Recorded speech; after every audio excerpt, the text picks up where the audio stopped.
Bismillahirrahmanirrahim. Assalamualaikum warahmatullahi wabarakatuh. Apa kabar teman-teman? Alhamdulillah, alhamdulillahirabbil alamin. Wa bihi nasta'in ala asrofil anbiya'i wal mursalin wa ala alihi wa sahbihi ajmain, amma ba'du. Rabbi shrah li sadri wa yassir li amri wahlul 'uqdatam min lisani yafqahul qawli, amma ba'du. Kembali lagi bersama saya Abdul Aziz, mahasiswa dari kelas reguler A2, Prodi Pendidikan Agama Islam, Fakultas Agama Islam, Universitas Islam 45 Bekasi. Sebelumnya yang terhormat Bapak Irham MPD selaku dosen pengampu mata kuliah materi agama Islam di sekolah dan madrasah, serta para teman-teman dan para pendengar sekalian, mudah-mudahan selalu diberi keberkahan. Amin. Sebelum memasuki materi, saya akan menjelaskan bahwasannya video ini dimaksudkan untuk memenuhi tugas akhir ujian akhir semester saya dari mata kuliah yang diampu oleh Bapak Irham MPD, yaitu mata kuliah materi agama Islam di sekolah dan madrasah. Baik teman-teman sekalian, yang pertama di sini saya akan menjabarkan tentang pokok pembahasan yang dibahas oleh mata kuliah materi agama Islam di sekolah dan madrasah yang diampu oleh Bapak Irham MPD. Nah, teman-teman, selama semester 4 ini, mata kuliah ini saya pelajari. Menurut saya ada 3 pokok pembahasan yang dibawakan oleh Bapak Irham dalam mata kuliah ini. Nah, untuk pembahasan yang pertama, kita sebagai mahasiswa itu diarahkan mengenali ataupun diarahkan untuk masa pengenalan materi-materi agama Islam atau pelajaran-pelajaran agama Islam yang ada di sekolah dan di madrasah. Nah, untuk tahap yang kedua itu ada tahap presentasi. Nah, tahap presentasi ini setelah kita mengenali materi-materi tersebut, kita juga diperintahkan untuk memilih salah satu dan mendalaminya, gitu loh. Jadi yang pertama kita suruh mengenali macam-macam dan berbagai macam materi yang ada dalam pendidikan agama Islam ataupun materi tentang agama Islam, tentang keislaman semuanya. Nah, setelah kita mengenali, kita diperintahkan untuk memilih salah satu untuk mendalaminya, seperti itu. Nah, setelah kita sudah memilih, untuk tahap yang kedua, kita melewati tahap yang kedua, yaitu presentasi. Nah, jadi kita jelaskan dan kita presentasikan apa yang telah kita dalami dari materi agama Islam yang telah kita pilih itu, salah satunya, seperti itu. Nah, untuk tahap yang ketiga, ini kita tuh diperintahkan untuk praktek mengajar, seperti itu. Baik teman-teman, untuk lebih jelasnya, saya akan menjabarkan kembali tahapan-tahapan yang ada yang 3 tadi. Nah, dalam mata kuliah materi agama Islam di sekolah dan madrasah ini, untuk tahapan yang pertama yaitu tahapan pengenalan. Jadi, mahasiswa itu untuk tahapan pengenalan ini itu diperintahkan oleh Bapak Irham MPD agar mahasiswa mengenali semua materi-materi dan pelajaran-pelajaran yang berkaitan dengan materi agama Islam di sekolah dan madrasah. Semua pelajaran dan materi itu mahasiswa harus mengenalinya, minimal dasar-dasarnya, seperti itu. Nah, bagaimana cara tahapan pengenalan ini? Nah, untuk tahapan pengenalan ini yang saya dapatkan, kan tahap materi pokok di sekolah tentang agama Islam itu ada 5. Ada tentang akidah dan akhlak, ada Al-Quran dan hadis, ada fikih, ada bahasa Arab, dan ada sejarah kebudayaan Islam. Nah, akan tetapi dari 5 pokok ilmu agama Islam ini tuh sebenarnya masih banyak lagi ilmu-ilmu yang lain. Jadi masing-masing ilmu 5 pokok ini tuh masing-masing pokoknya itu memiliki cabang-cabangnya lagi. Nah, kita sebagai mahasiswa dalam tahap pengenalan ini tuh harus mengetahui semua ilmu-ilmunya. Jadi misalnya akidah dan akhlak, cabangnya apa saja. Nah, itu tuh mahasiswa kemarin tuh harus selama semester 4 tahap pengenalan tahap awal itu tuh harus mengetahui gitu loh. Apa saja cabang-cabang ilmu akidah akhlak, cabang-cabang ilmu Al-Quran dan hadis, seperti itu. Nah, setelah semua mahasiswa telah mengetahui dasar-dasar dan nama-nama ilmu-ilmu beserta cabangnya, ilmu-ilmu materi agama Islam beserta cabangnya, maka mahasiswa diperintahkan untuk mendalaminya dengan cara memilih salah satu cabang ilmu, bukan materi pokoknya. Jadi misalnya Al-Quran dan hadis, cabang ilmunya apa, nah itu tuh kita pilih salah satu. Lalu setelah kita pilih salah satu, kita dalami, kita pelajari, lalu kita buatkan artikel, jurnal atau bahkan makalah seperti itu. Misalnya saya memilih Asbabun Nuzul. Asbabun Nuzul ini cabang dari apa? Bisa cabang dari Al-Qur'an dan cabang dari Al-Hadis. Jadi bisa dari ilmu pokok Al-Qur'an ataupun hadis. Nah, setelah kita memilih, saya misalnya memilih Asbabun Nuzul, maka saya buatkan materi ini tuh, saya buatkan artikel. Nah, setelah saya buatkan artikel, materi ini tuh saya presentasikan. Saya presentasikannya dengan cara saya buatkan poin-poinnya dengan membuat PowerPoint, lalu saya presentasikan di depan teman-teman saya dan di depan Bapak dosen, seperti itu. Jadi saling tukar ilmu gitu loh. Misalnya saya Asbabun Nuzul, teman saya materi-materi lain.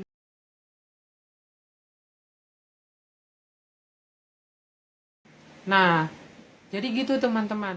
Jadi untuk tahapan yang awal, yaitu tahapan pengenalan tadi, intinya yang mahasiswa itu semuanya diperintahkan untuk mengenali semua materi-materi dan pelajaran-pelajaran yang berhubungan dengan materi agama Islam di sekolah dan di madrasah. Seperti itu. Nah, jadi setelah mengenali dan mengetahui semua materi dan ilmu-ilmu, cabang-cabang ilmu yang terkandung, yang berkaitan dengan materi agama Islam di sekolah dan di madrasah, maka mahasiswa diperintahkan untuk memilih salah satunya kan. Nah, untuk setelah memilih salah satu cabang ilmunya, mahasiswa diperintahkan untuk membuat artikel ataupun jurnal yang dipublis gitu loh. Artikel ataupun jurnal tentang pelajaran cabang ilmu tersebut, seperti itu. Jadi setelah kita memilih cabang ilmu tersebut, lalu kita dalami. Setelah kita dalami, kita tuliskan dalam bentuk artikel ataupun jurnal. Nah, setelah kita bentuk artikel dan jurnal, kita juga wajib mempresentasikannya dan menjelaskan kembali apa yang telah kita dapat dan dari yang kita dalami dari cabang ilmu tersebut. Seperti itu. Kita presentasikan dalam bentuk metode pembelajaran apa saja sebenarnya, tapi yang kemarin lebih banyak menggunakan PowerPoint, seperti itu. Nah, untuk pembahasan yang kedua, yaitu ada pembahasan tentang presentasi. Nah, sebenarnya presentasi ini tuh masuknya ke tahapan awal sih, tapi di sini tetap saya bahas. Nah, untuk tahapan presentasi ini tuh, ya seperti tadi, kita mempresentasikan poin-poin yang telah kita buat, seperti itu. Nah, misalnya, jadi masih nyambung ke tahapan yang pengenalan ya.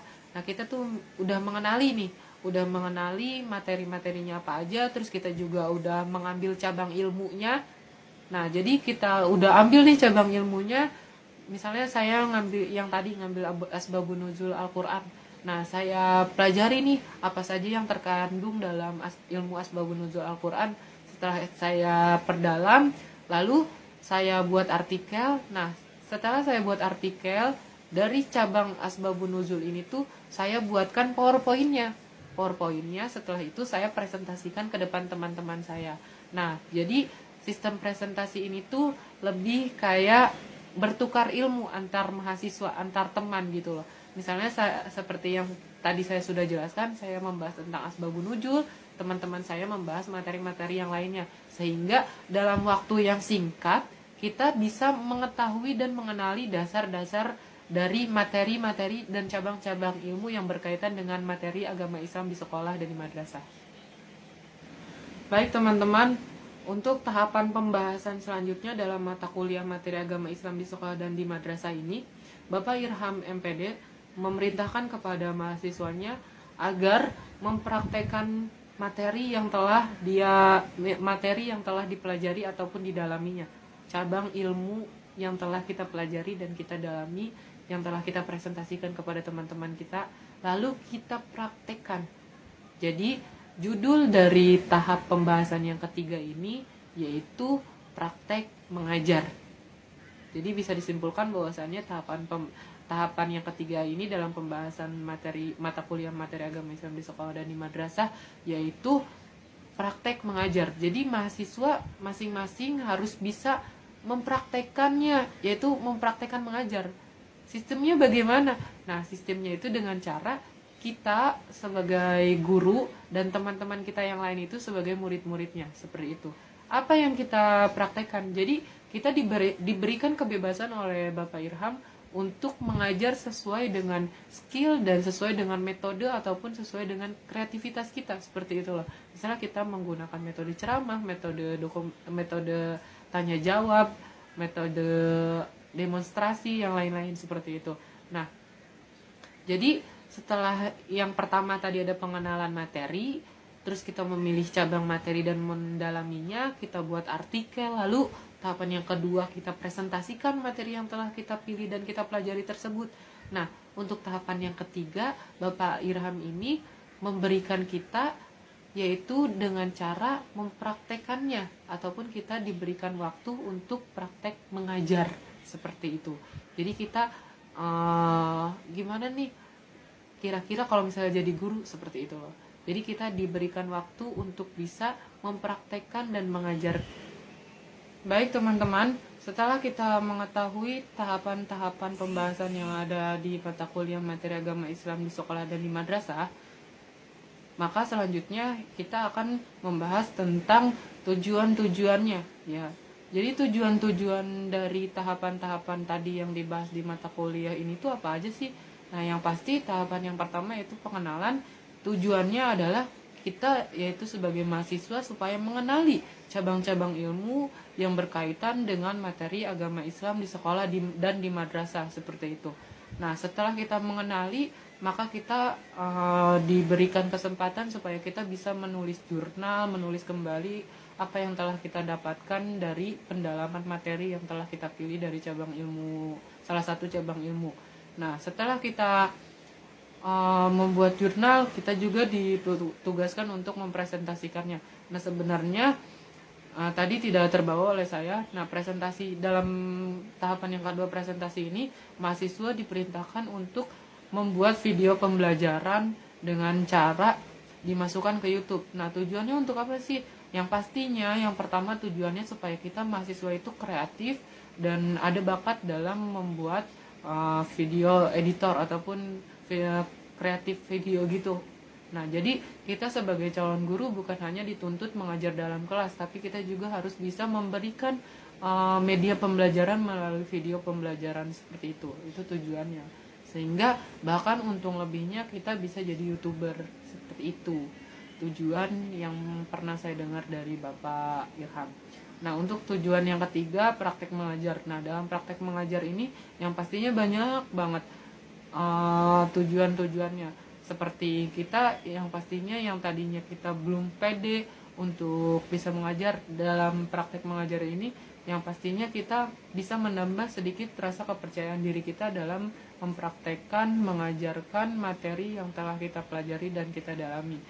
Mungkin apabila kita belum bisa ataupun kita belum menemukan metode yang cocok dalam materi ataupun dalam diri kita yang akan kita bawakan kepada murid, kita bisa lihat ataupun kita bisa lihat referensinya dari teman-teman kita yang sudah mempraktekkan mengajarnya duluan, gitu loh. Jadi misalnya ada teman kita nih kebagian praktek ngajarnya duluan, nah itu tuh bisa kita jadikan referensi supaya kita nanti pas praktek mengajar itu bisa seperti itu. Nah, untuk pertemuan yang selanjutnya yaitu pertemuan dari UTS sampai UAS, kita itu sebagai mahasiswa diperintahkan oleh Bapak Irham ini untuk mencari salah satu buku bahan ajar, buku paket tentang pendidikan agama Islam yang berkaitan dengan materi agama Islam di sekolah dan di madrasah. Dari tingkatan SLTP sampai SLTA, boleh MA, boleh SMA, boleh SMK atau MAK. Nah, jadi mungkin kalau misalnya MTS dan MA itu bisa memilihnya dari 5 cabang pokok ilmu yang tadi saya sudah sebutkan di awal, yaitu ada akidah dan akhlak, ada Al-Quran dan hadis, ada fikih, ada bahasa Arab, dan sejarah kebudayaan Islam. Nah, itu masing-masing harus memilih itu. Ada juga dan mencari bukunya ya, buku bahan ajarnya. Nah, jadi sebelum UAS kita tuh diperintahkan untuk mencari bukunya dulu. Nah, untuk selanjutnya untuk yang SMA dan SMK mungkin biasanya bisa menggunakan buku bahan ajar yaitu Pendidikan Agama Islam dan Budi Pekerti, seperti itu. Nah, setelah kita mencarinya, dan kita mendapatkannya, maka kita diperintahkan untuk mereview buku tersebut. Ya, jadi tugas UASnya ini kita mereview buku tersebut dan kita mengambil salah satu materi yang ada di dalam buku tersebut lalu kita jelaskan kembali. Jadi kita mereview sambil menjelaskan salah satu materi yang ada di buku tersebut, seperti itu.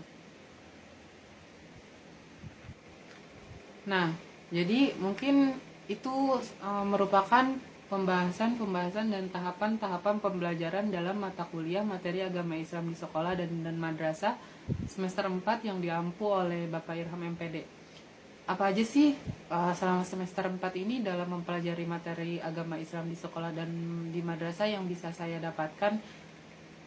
Saya merasakan saya bisa lebih baik lagi dalam mengajar.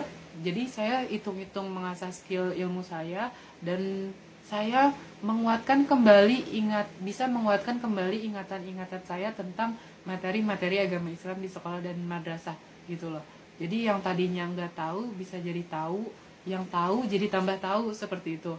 Nah, bahkan yang tadinya kayak skill mengajar saya masih kurang, berkat mengikuti materi agama Islam di mata kuliah materi agama Islam di sekolah dan di madrasah ini, saya merasa lebih baik lagi, serasa ada metode baru, ada cara pembelajaran yang baru yang bisa saya jadikan referensi dalam mengajar, seperti itu. Baik, untuk selanjutnya di sini saya akan membahas tentang kelebihan, kekurangan, dan saran saya terhadap mata kuliah materi agama Islam di sekolah dan madrasah yang diampu oleh Bapak Irham MPD ini. Membicarakan tentang kekurangan dan kelebihan pasti tidak akan ada habisnya dalam makhluk, karena kesempurnaan itu hanya milik Allah Subhanahu wa Ta'ala. Nah, akan tetapi pasti dalam mata kuliah ini ada kelebihannya, bahkan banyak sekali kelebihan-kelebihan yang telah saya dapatkan dan mungkin teman-teman juga rasakan seperti itu. Nah, kelebihan-kelebihannya dalam materi ini yang pastinya kita maksudnya Bapak Irham ini melatih mahasiswa-mahasiswanya bukan hanya dari segi belajarnya saja, maksudnya bukan dari hanya tugas, tapi tugasnya ini bermakna gitu loh. Kayak misalnya kita tugas mencari mengenal nama-nama ilmu yang berkaitan dengan materi agama Islam apa aja. Nah, kan yang tadinya kita cuman paling hanya tahu basically-nya aja nih, ilmu-ilmu dasarnya doang, akan tetapi karena metode pembelajaran yang telah beliau bawakan, yang telah Bapak Irham bawakan ini, kita tuh jadi tahu sampai ke cabang-cabangnya itu, kita tahu ilmu-ilmu yang berkaitan dengan agama Islam itu apa aja gitu loh. Nah, untuk selanjutnya kelebihannya juga yang pastinya kita makin jadi lebih kreatif lagi dalam membuat video pembelajaran. Sebelumnya saya juga emang belum pernah bagaimana caranya membuat video pembelajaran. Biasanya saya cuma polos-polos aja. Akan tetapi karena mungkin yang pertama pasti keterpaksaan juga, akan tetapi di situ kelebihannya. Kita yang tadinya nggak bisa jadi bisa dalam membuat video pembelajaran. Nah, untuk kelebihan yang ketiga yang pastinya kita juga bisa lebih hebat lagi dalam public speaking atau bahkan menjelaskan materi-materi yang telah kita dapatkan, ataupun kita juga kelebihannya itu kita bisa mendapatkan metode-metode dan strategi-strategi dalam pembelajaran. Jadi sebelum kita mengajar, kita tuh berkat MI ini juga kita tuh bisa mendapatkan strategi-strategi pembelajaran yang baru yang sebelumnya tidak saya dapatkan dimanapun, seperti itu. Nah, teman-teman, baik, untuk selanjutnya saya akan membahas tentang kekurangan-kekurangannya nih dalam mata kuliah materi agama Islam di sekolah dan madrasah yang diampu oleh Bapak Irham MPD ini. Nah, menurut saya kekurangannya itu yang pertama ada dalam segi jadwal perkuliahan gitu loh. Jadi jadwalnya ini sering bentrok, lalu mengambil cara efisiennya itu dengan cara menggantikan di hari yang kosong. Nah, itu menurut saya kekurangannya. Nah, nanti saya jelaskan untuk sarannya. Nah, untuk yang kedua itu mungkin dalam memahami materi-materi cabang-cabang ilmu yang berkaitan dengan materi agama Islam di sekolah, seperti itu. Nah, untuk saran yang pertama yaitu kan tadi masalahnya, kekurangannya itu kan dalam jadwal perkuliahan, lalu jadwalnya itu diganti dengan hari yang kosong. Nah, untuk saran saya supaya tetap efektif dalam pembelajaran, dan tetap banyak juga yang hadir yang bisa mengikuti semua, yang supaya semuanya bisa tetap mengikuti pembelajaran ini gitu loh. Saran saya nggak harus diganti secara offline juga gitu loh. Jadi misalnya Bapak Irham ini mempunyai kesibukan yang lain di hari perkuliahan tersebut. Nah, perkuliahan tersebut itu bisa dilaksanakan secara online ketika baik waktunya aja gitu loh, waktunya yang diganti, baik itu sore ataupun malam hari gitu loh, dilakukan secara online. Saya yakin tidak harus offline, itu tuh akan tetap kita sebagai mahasiswa mengerti, karena saya yakin dengan skill dan penjelasan yang Bapak Irham punya ini tuh itu sangat mencukupi kita sebagai mahasiswa untuk merasa jelas gitu loh dengan apa yang beliau sampaikan seperti itu. Nah, untuk yang kedua, saran saya mungkin bisa lebih dipertegaskan lagi supaya teman-teman ini teman-teman ini dalam menjelaskan materi-materinya ini supaya lebih jelas lagi gitu. Kayak misalnya poin-poinnya aja, jangan sampai kayak bertele-tele ataupun cara menjelaskannya hanya dibaca aja, sehingga kita sebagai pendengar dan penyimak ini nggak terlalu menyimak dan nggak terlalu mengerti apa yang dia sedang jelaskan seperti itu. Tapi balik lagi, mungkin untuk yang kedua ini kan masing-masing juga nggak semuanya bisa menjelaskan seperti itu. Baik teman-teman, sampailah sudah kita di penghujung video ini, video pembahasan tentang review mata kuliah materi agama Islam di sekolah dan di madrasah yang diampu oleh Bapak Irham MPD. Nah, baik, mungkin hanya sekian yang bisa saya jelaskan dan saya jabarkan seputar tentang mata kuliah materi agama Islam di sekolah dan madrasah ini. Kurang lebihnya mohon dimaafkan apabila ada kata-kata yang tidak mengenakan hati ataupun ada penjelasan-penjelasan yang kurang, mohon dimaafkan karena saya juga masih dalam tahap pembelajaran. Sekian dari saya. Wassalamualaikum warahmatullahi wabarakatuh. Terima kasih.